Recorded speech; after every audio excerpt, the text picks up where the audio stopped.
Hindi lamang ang tinaguriang Alice Guo 2.0 na si Joseph C.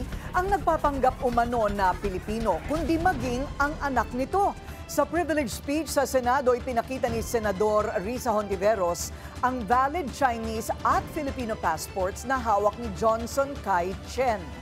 Maging sa birth certificate, nakalagay na ang nanay niyang si Bao Han Kai at tatay niyang si Chen Zhenjiong ay kapwa Chinese nationals. Pero sa isa pang birth certificate na nakuha umano via late registration, Pilipino na ang kanyang tatay na si Joseph Hue C. Una nang isiniwalat ng senador ang dokumentong nagpapakita na si Joseph C. at ang national or Chinese national na si Chen Zhongzhen ay iisa lamang. Sa kabila ng release order ng korte, nasa kustudiya pa rin ng Bureau of Immigration ang mining tycoon na naaresto sa NAIA noong Agosto.